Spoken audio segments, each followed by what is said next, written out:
നമസ്കാരം, മലയാളി വാർത്തയിലേക്ക് സ്വാഗതം. ഈ വരുന്ന തിരഞ്ഞെടുപ്പിൽ പാലക്കാട് BJP പ്രതിപക്ഷ നേതാവ് ഇപ്പോഴേ ജയിപ്പിച്ചുവെന്ന പരിഹാസവുമായി പാലക്കാട് BJP സ്ഥാനാർത്ഥി ശോഭാ സുരേന്ദ്രൻ. കോൺഗ്രസ് വോട്ടുകൾ ചോരുമെന്ന ഭയമാണ് VD സതീശനുള്ളതെന്നും കോൺഗ്രസ് പരാജയ ഭീതിയിൽ മുൻകൂർ ജാമ്യം എടുക്കുകയാണെന്നും ശോഭാ സുരേന്ദ്രൻ പറഞ്ഞു. മറ്റ് സ്ഥാനാർത്ഥികൾ ജനകീയ വിഷയങ്ങളിൽ ഇടപെടാത്തവരാണ്, സ്ത്രീ സുരക്ഷ അടക്കമുള്ള വിഷയങ്ങൾ ഒരു നിലപാടും പറയാത്തവരാണ് എതിരാളികളെന്നും ശോഭാ സുരേന്ദ്രൻ കുറ്റപ്പെടുത്തി. CPM-ഉം കോൺഗ്രസും തമ്മിലാണ് ഡീലെന്നായിരുന്നു V മുരളീധരൻ ആരോപിച്ചത്. ജയിക്കുന്ന സീറ്റുകൾ CPM-ഉം കോൺഗ്രസും ഘടകകക്ഷികൾക്ക് നൽകുന്നില്ലേ? CPM അധികാരത്തിൽ വരണമെന്ന് ആഗ്രഹിക്കുന്ന ചേരി BJP-യിലില്ല. BJP അധികാരത്തിൽ വരണമെന്ന് ആഗ്രഹിക്കുന്ന ഒറ്റ ചേരി മാത്രമാണ് ഉള്ളതെന്നും അദ്ദേഹം പറഞ്ഞു. പാലക്കാട് BJP ജയിപ്പിക്കാൻ CPM-ഉമായി ഡീലുണ്ടെന്ന VD സതീശന്റെ ആരോപണത്തെയാണ് ശോഭാ സുരേന്ദ്രൻ അടക്കമുള്ളവർ വിമർശിക്കുന്നത്. പാലക്കാട് ദുർബലനായ ആളെ സ്ഥാനാർത്ഥിയാക്കിയത് ഡീലിന്റെ ഭാഗമായാണ് എന്നായിരുന്നു പ്രതിപക്ഷ നേതാവിന്റെ ആരോപണം. പാലക്കാടിനു പകരം 10 സീറ്റിൽ BJP CPM-നെ സഹായിക്കുമെന്നും VD സതീശൻ ആരോപിച്ചിരുന്നു. VD സതീശന്റെ പ്രസ്താവന കോൺഗ്രസിന്റെ പരാജയ ഭീതി മൂലമെന്നാണ് ശോഭാ സുരേന്ദ്രൻ പറഞ്ഞത്. ദുർബലനായ സ്ഥാനാർത്ഥിയെ ആരെങ്കിലും നിർത്തിയിട്ടുണ്ടെങ്കിൽ അതിന്റെ ഉത്തരവാദിത്തം അതത് മുന്നണികൾക്കാണ്. തോൽവി മുന്നിൽ കണ്ടുള്ള മുൻകൂർ ജാമ്യമെടുപ്പാണ് VD സതീശന്റെ പ്രതികരണമെന്നാണ് ശോഭാ സുരേന്ദ്രൻ പറഞ്ഞത്. താൻ മത്സരിച്ച എല്ലാ തിരഞ്ഞെടുപ്പുകളിലും വൻതോതിൽ വോട്ട് ഉയർത്തിയിട്ടുണ്ടെന്നും ശോഭാ സുരേന്ദ്രൻ പറഞ്ഞു. തന്നെ ജയിപ്പിച്ചാൽ മോദിയുടെ അടുത്ത് പാലക്കാട്ടുകാരെ കൊണ്ടുപോകും. ഇത്തവണ താൻ നിയമസഭയിൽ എത്തുമെന്നും ശോഭാ സുരേന്ദ്രൻ പറഞ്ഞു. അതേസമയം കഴിഞ്ഞ ദിവസം നമ്മൾ കണ്ട ഒരു കാഴ്ച, റാന്നിയിൽ UDF സ്ഥാനാർത്ഥി പഴകുളം മധുവിന്റെ പ്രചാരണത്തിനിടയിലേക്ക് രാഹുൽ മാങ്കൂട്ടത്തിൽ MLA കടന്നു വന്നു. ഔദ്യോഗിക കാറിലായിരുന്നു എത്തിയത്.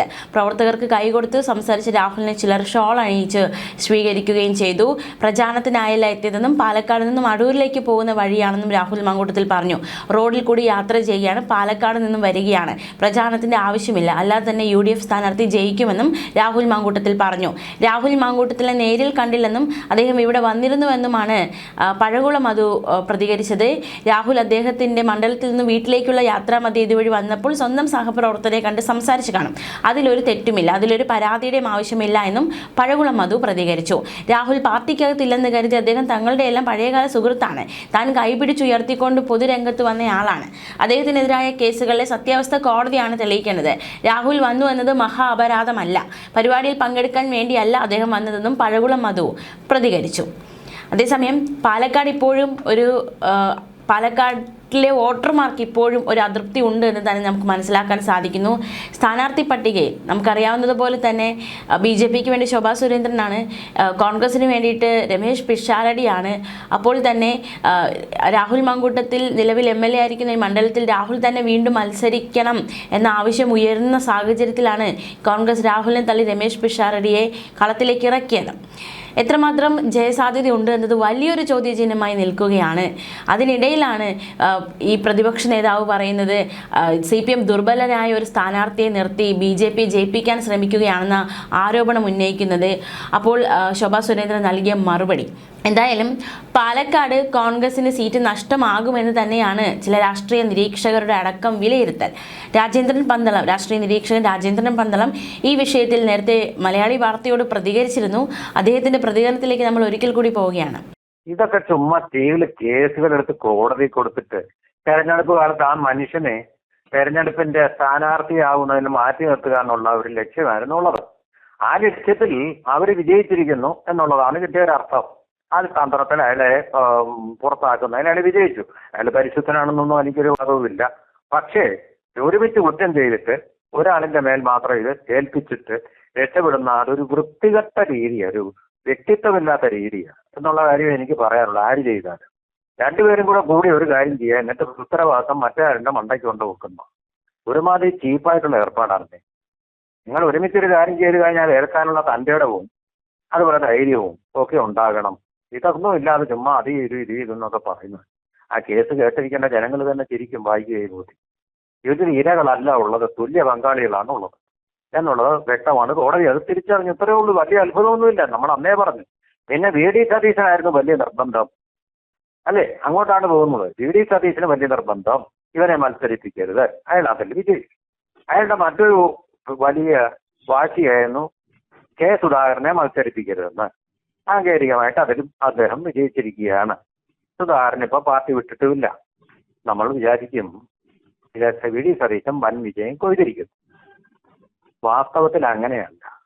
ഇനിയാണ് പാരകൾ വരാൻ എല്ലാ മണ്ഡലങ്ങളിലും. ഇപ്പോ രാഹുൽ ഒരു നിമിഷം, ഈ രാഹുലിന്റെ കേസ് നോക്കുകയാണെങ്കിൽ അത് ഈ വാട്സാപ്പില് ഈ പെൺകുട്ടിയെ അല്ലെങ്കിൽ ഇരയായ പെൺകുട്ടിയെ ബന്ധപ്പെടാൻ ശ്രമിച്ചു, അത്തരത്തിലൊരു വാട്സാപ്പ് കോൾ നടത്തി എന്നാണ് കേസ്. അപ്പൊ അതൊരു ജാമ്യ വ്യവസ്ഥയുടെ ലംഘനമാണ്. അതായത് പരാതിക്കാരിയെ സ്വാധീനിക്കാൻ ശ്രമിച്ചു എന്ന് പറഞ്ഞ് വിളിക്കുന്നു, അത് ജാമ്യ വ്യവസ്ഥയുടെ ലംഘനമാണ്. അപ്പോൾ ജാമ്യം റദ്ദാക്കണം എന്നൊരു പരാതിയായിരുന്നു പരാതിക്കാരി നൽകിയത്. ആ പരാതിയാണ് ഇപ്പോൾ തള്ളിപ്പോയിരിക്കുന്നത്. അതെ അതെ. അപ്പൊ എവിഡൻസ് ഇല്ല എന്നുള്ളത് തന്നെ അതിന്റെ വളരെ വ്യക്തമാണ്. ഈ വിളിക്കുക എന്നുള്ളതല്ല കേസിന്റെ സ്പിരിറ്റ് എന്ന് പറഞ്ഞാൽ, വിളിച്ച് ഭീഷണിപ്പെടുത്തരുത് എന്നുള്ളതാണ്. ഇപ്പൊ വിളിക്കരുതെന്ന് ആർക്കും പറയാൻ കഴിയില്ല, ഒരു കോടതിക്ക് പറയരുത്. ആ സ്ഥലം സന്ദർശിക്കരുതെന്ന് പറയുന്ന എന്റെ അർത്ഥം എന്താണ്? അവിടെ പോയിട്ട് കക്ഷികളെ കൂറുമാറ്റരുതെന്നുള്ളതാണ് അതിന്റെ സ്പിരിറ്റ്. നമ്മുടെ ഈ യേശു ക്രിസ്തു തന്നെ പറഞ്ഞിട്ടുള്ളതുപോലെ, man is not for sabbath, sabbath is for man എന്ന് പറഞ്ഞാൽ അർത്ഥം ഇത്രയേ ഉള്ളൂ. ശനിയും ഞായറും മനുഷ്യന് അവധി തന്നിരിക്കുന്നത്, അല്ലെങ്കിൽ ഞായറാഴ്ച സബാത്ത് ഡേ ആണെന്ന് പറഞ്ഞ് നമുക്ക് ശബാത്ത് എന്ന് മലയാളത്തിൽ പറയും, ശാബത്ത് എന്ന് മലയാളത്തിൽ പറയും. ആ ഒരു ദിവസം നമ്മൾക്ക് വിശ്രമത്തിന് വന്നിരിക്കുന്നത് അത് വിശ്രമിക്കാൻ വേണ്ടിയാണ്. മനസ്സിലായില്ലേ? ആ വിശ്രമിക്കാനുള്ള ദിവസം നമ്മൾ ഒന്നും ചെയ്യില്ല. ഒരാൾ മരിക്കാൻ കിടക്കുന്നു, ആശുപത്രി കൊണ്ടുപോകില്ല. യേശുക്രിസ്തു പറഞ്ഞിട്ടുണ്ട് ഇന്ന് ശബാത്ത് ഡേ. അങ്ങനെ കരുതരുത്. മരിക്കാനിരിക്കുന്ന ആളെ ആശുപത്രി കൊണ്ടുപോകണം. മനുഷ്യന് പൊതുവെ റെസ്റ്റ് എടുക്കാൻ വേണ്ടിയുള്ള ഒന്നാണിത്. ഇത് തന്നെ A.G. ഗാർഡിനർ വേറൊരു ഭാഷയിൽ പറഞ്ഞിട്ടുണ്ട്. Man is not for rule, rule is for man. അത് വേണം. മനുഷ്യനാണ് പ്രധാനം, നിയമമല്ല പ്രധാനം എന്ന് പറയുന്നത് വിളിക്കുകയോ ഇല്ലയോ എന്നുള്ളതല്ല പ്രശ്നം. അതൊരു സൗഹൃദപരമായിട്ടുള്ള കോളായിരുന്നു, അതോ ഭീഷണിപ്പെടുത്താനുള്ള കോളായിരുന്നു. ഇനിയിപ്പോ ഇവർ രണ്ടും കൂടെ ഉറച്ച് രഞ്ജിപ്പിലേക്ക് പോകാൻ വേണ്ടിയായിരുന്നില്ല. കോടതിക്ക് അവിടെ ഒരു കാര്യമില്ല. പറയപ്പോ ഗണേഷ് കുമാറിന്റെ കാര്യത്തിൽ നമ്മൾ കണ്ടില്ലേ, വലിയ കലഹത്തിലേക്കും കലാപത്തിലേക്കും പോകേണ്ടതെന്ന് പിറ്റേ ദിവസം എനിക്ക് പരാതിയില്ല പാപ്പാക്കി. തീർന്നില്ലേ സംഭവം? കോടതിക്ക് ഇടപെടാൻ പറ്റുമോ? ആർക്കെങ്കിലും ഇടപെടാൻ പറ്റുമോ? തീർന്നില്ലേ? അല്ലെ മന്ത്രിയായിട്ട് തന്നെ ഇരിക്കുന്നില്ലേ, വിലസുന്നില്ലേ? മനസ്സിലാവുന്നുണ്ടോ? ഇതാണ് അതിന്റെ സംഭവം. അപ്പൊ അത്രേ ഉള്ളൂ ഈ കേസ്, തീർന്നു. അപ്പൊ ഇപ്പോ ശരിക്കും പറഞ്ഞാൽ രാഹുൽ മാങ്കൂട്ടത്തിൽ സ്ഥാനാർത്ഥിയാകാൻ പരമയോഗ്യനായിട്ടുള്ള ഒരു വ്യക്തിയാണ് സാങ്കേതികമായിട്ട്. ഒരു കുഴപ്പവുമില്ല, ഒരു ജാമ്യവും നിഷേധിക്കപ്പെട്ടിട്ടില്ല. അല്ലെങ്കിൽ പിന്നെ എൽദോസ് കുന്നപ്പുള്ളിയാണ്ട് പെരുമ്പാവൂരിൽ മത്സരിക്കുന്നു. അതുപോലെ അദ്ദേഹത്തിന് വേണമെങ്കിൽ ഒരു സ്ഥാനാർത്ഥിയാവുന്നേ ഉള്ളൂ സുഖമായിട്ട് പാലക്കാട് ഇപ്പോഴത്തെ സ്ഥാനാർത്ഥിയെ വെച്ചുകൊണ്ട് തീർച്ചയായിട്ടും കോൺഗ്രസ് 8 വട്ടം പൊട്ടുമെന്നുള്ള ഉറപ്പാണ്. തൃക്കരിപ്പൂരിലെ കോൺഗ്രസിലേക്ക് വിവിധരായിട്ട് വന്ന സന്ദീപ് വാര്യർ പൊട്ടുമെന്നുള്ള ഉറപ്പാണ്. അവിടൊക്കെ കോൺഗ്രസിന് മോശമല്ലാത്ത ഒരു പെർഫോമൻസ് കാഴ്ചവെക്കാൻ കഴിയുന്ന ഒരു വ്യക്തിയാണ് രാഹുൽ മാങ്കൂട്ടത്തിൽ. കോൺഗ്രസിന്റെ മുഖം രക്ഷിക്കാൻ രാഷ്ട്രീയമായിട്ട്, ഞാൻ പറയുന്നത് സാമൂഹികമായിട്ടോ ലൈംഗികമായിട്ടോ അല്ല, രാഷ്ട്രീയമായിട്ട് ജയിക്കാൻ കഴിയുന്ന, അല്ലെങ്കിൽ ജയത്തോളം എത്താൻ കഴിയുന്ന, ഒരു തോൽവി സമ്മാനിക്കാൻ കഴിയുന്ന ആളാണ് രാഹുൽ മാങ്കൂട്ടത്തിൽ എന്നുള്ളത് എല്ലാവർക്കും അറിയാം. കാരണം ഇപ്പോഴത്തെ രാഷ്ട്രീയം എന്ന് പറഞ്ഞ ഒരു ഷോ ആണ്, വാക്കുകൾ കൊണ്ടുള്ള ഷോ. അതുകൊണ്ട് പ്രസംഗം, അവതരണ ശൈലി, പ്രസന്റേഷൻ, ഇതൊക്കെയാണ് ജനഹൃദയങ്ങളെ സ്വാധീനിക്കുന്നത്. അല്ലെങ്കിൽ അല്ലാതെ ചരിത്ര പഠനമോ രാഷ്ട്രീയ പഠനമോ ഇങ്ങനെയുള്ള കാര്യങ്ങൾ വെച്ചല്ല വോട്ടുകൾ പോകുന്നത്. ഇംപ്രസ് ചെയ്യാൻ കഴിയുന്ന ഒരാള്, അങ്ങനെയാണ് വെലേൻഷ എന്ന് പറയുന്ന റാപ്പ് ഡാൻസർ ഇപ്പൊ നേപ്പാളിന്റെ ഒരു രാഷ്ട്രത്തിന്റെ ഭരണാധികാരിയായിട്ട് വന്നിരിക്കുന്നത്. അതുപോലെ യുക്രൈന്റെ ഭരണാധികാരിയായിട്ട് സെലൻസ്കി വന്നിരിക്കുന്നതും അങ്ങനെ തന്നെയാണ്. Show is more important than what the man really is. അങ്ങനെ ഒരു സാഹചര്യത്തിലേക്ക് ഉള്ളൊരു മാറ്റം. കാരണം വളരെ ഗാഠമായിട്ടുള്ള അല്ലെങ്കിൽ അഗാധമായിട്ടുള്ള പഠനങ്ങൾ കൊണ്ടല്ല, മറിച്ച് what is his presentation, what is his projection എന്നുള്ളതിനെ ആസ്പദമാക്കിയുള്ള തീരുമാനങ്ങളാണ് തെരഞ്ഞെടുപ്പുകളിൽ പൊതുവെ ഇപ്പോൾ മേൽക്കൈയുള്ളത്. എന്നതുകൊണ്ട് ശരിക്കും പറഞ്ഞു കഴിഞ്ഞാൽ ഇവിടെ ഹൃദയങ്ങൾ കീഴടക്കാൻ കഴിവുള്ള ആള് തീർച്ചയായിട്ടും രാഹുൽ മാങ്കൂട്ടത്തിലാണ്. എന്ന് മാത്രമല്ല, അദ്ദേഹത്തിന്റെ ഈ പെൺ സൗഹൃദം തുടരുക തന്നെയാണ്. ഒരുപാട് പേര്, ഞാനീ പറയുന്ന ലൈംഗികമായിട്ടുള്ള ബന്ധങ്ങളുടെ കാര്യമല്ല, അല്ലാതെ ഒരുപാട് പെൺ സുഹൃത്തുക്കൾ അദ്ദേഹത്തെ പിന്തുണയ്ക്കാൻ വരികയാണ്. നമ്മൾ കണ്ടില്ലേ, പത്തനംതിട്ടയിൽ നിന്ന് തന്നെ സ്ത്രീകൾ പരസ്യമായിട്ട് അദ്ദേഹത്തിന് സപ്പോർട്ടുമായിട്ട് രംഗത്ത് വരുന്നു. അദ്ദേഹത്തോടുള്ള ആകർഷണം കൊണ്ടല്ല, അദ്ദേഹം വഞ്ചിക്കപ്പെട്ടിരിക്കുന്നു, ട്രാപ്പ് ചെയ്യപ്പെട്ടിരിക്കുന്നു എന്നുള്ളത് കൊണ്ടാണ്. ഒരുതരം ട്രാപ്പിംഗ് ആണ്, ഒരു ഹണി ട്രാപ്പിംഗ് ആണ് നടന്നിരിക്കുന്നത്. ഇതേ ഹണി ട്രാപ്പിങ്ങിന് വിധേയനായിട്ടുള്ള നമ്മുടെ AK ശശീന്ദ്രൻ മന്ത്രിയായിട്ട് തന്നെ തുടരുകയാണല്ലോ, മത്സരിക്കുന്നുമുണ്ടല്ലോ. എൽദോസ് കുന്നംപള്ളി സ്വതന്ത്രനായിട്ട് മത്സരിക്കുന്നു. മുകേഷ് സ്ഥാനാർത്ഥിയായിട്ടില്ലെങ്കിലും സ്ഥാനാർത്ഥി അദ്ദേഹത്തിന്റെ സ്ഥാനത്തിന് ഒരു അപജയവും സംഭവിച്ചിരുന്നില്ല. ഇദ്ദേഹത്തിന് മാത്രം പാർട്ടിയെടുത്ത് പുഴുവിനെ പോലെ കറിവേപ്പില പോലെ പുറത്താക്കി.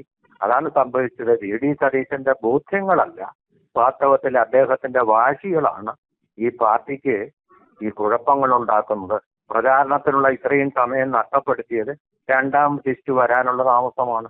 ഈ രണ്ടാം ലിസ്റ്റ് വരാനുള്ള താമസത്തിന് കാരണം കെ സുധാകരന് കണ്ണൂർ കൊടുക്കാതിരുന്നതാണ്. ആ പിടിവാശിയാണ്. അവിടെ ഈ പറയുന്നത് പോലെ മാൻ ഈസ് ഫോർ റൂൾ എന്നുള്ളതല്ല, റൂൾ ഈസ് ഫോർ മാൻ എന്നുള്ളത് മാനദണ്ഡമാക്കിയാണെങ്കിൽ ഈസി ആയിട്ട് അതിന് സൊല്യൂഷൻ ഉണ്ടാകുമായിരുന്നു.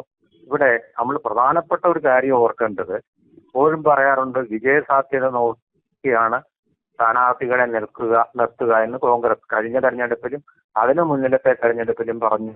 അത് നോക്കിയാണ് തെരഞ്ഞെടുത്തിരുന്നതെങ്കിൽ രാഹുൽ മാങ്കൂട്ടത്തിലിനെ സ്ഥാനാർത്ഥിയാക്കിയിരിക്കുന്നു. ഇനി മറ്റൊരു കാര്യമുണ്ട്, PK ശശിയെ അവര് ഷൊർണൂറിൽ പിന്തുണയ്ക്കുന്നു. PK ശശി ഇതിനേക്കാൾ മോശമാർന്ന ഒരു വ്യക്തിത്വമാണ്. അന്വേഷണം നടത്തി, അദ്ദേഹം തെറ്റ് ചെയ്തിട്ടുണ്ടെന്ന് പാർട്ടി തന്നെ സമ്മതിച്ചു. തീവ്രത ഉണ്ടോ കുറഞ്ഞോ എന്നുള്ളതല്ലല്ലോ നമ്മൾ നോക്കുന്നത്, അതൊരു വൃത്തികെട്ട വാക്കല്ലേ. തീവ്രത ഉണ്ടോ എന്ന് നോക്കിയാണ് ഒരു തെറ്റ് ചെയ്തു എന്ന് പറയുന്നത്. മനുഷ്യരുടെ തീവ്രതയിൽ ചിലപ്പോൾ വ്യത്യാസം വരാം. ഇന്ന് വിചാരിച്ചാൽ അത് നോക്കിയാണോ ഒരാൾ തെറ്റാണോ ചെയ്തത്, ശരിയാണോ ശരിയെന്ന്? ഓരോ പുരുഷന്റെയും തീവ്രതയിൽ വ്യത്യാസം വരും. അത് വെച്ച് അളന്നുകൊണ്ട് തീവ്രത കുറഞ്ഞത് ലഘു തീവ്രത എന്നൊക്കെ പറയുന്നത് എന്തൊരു അശ്ലീലമാണത്. അതിപ്പോ തന്നെ ഒരു അശ്ലീല വാക്കായിട്ട് മാറ്റിയിട്ടില്ലേ അവര്? തീവ്രത കുറഞ്ഞുകൊണ്ട് വരിക, അതിൽ തെറ്റ് ചെയ്തു, അതിനൊരു മനസ്സ് കുറ്റം, ഒരു സാൻമാർഗികമല്ലാത്ത മനസ്സുണ്ടോ എന്നുള്ളതാണ് പ്രശ്നം. അത് വലിയൊരു പ്രശ്നമാണ്. ആ PK ശശിയെ പിന്തുണയ്ക്കുന്നതിനെന്തിനാ? അപ്പൊ ഇത് രാഹുൽ മാങ്കൂട്ടത്തിനോട് VD സതീശനുള്ള വ്യക്തിവൈരാഗ്യമായിരുന്നു ഇതിന്റെ പിന്നിൽ എന്ന് വളരെ വ്യക്തമാണ്. അതായത് തന്റെ മുഖ്യമന്ത്രി പദത്തിന് ഭീഷണിയാകുന്ന എല്ലാവരെയും അദ്ദേഹം വെട്ടിനിരത്തുകയാണ്. പണ്ട് പിണറായി വിജയൻ CS ക്യാമ്പിലെ എല്ലാവരെയും വെട്ടിനിരത്തി തന്റെ പാത സുഗമമാക്കിയതുപോലെ എന്ന് മാത്രമേ ഈ അവസരത്തിൽ പറയാൻ കഴിയുന്നു. ഓക്കെ സാർ, വളരെ നന്ദി ഈ വിഷയത്തിൽ ഞങ്ങളോട് പ്രതികരിച്ചതിന്.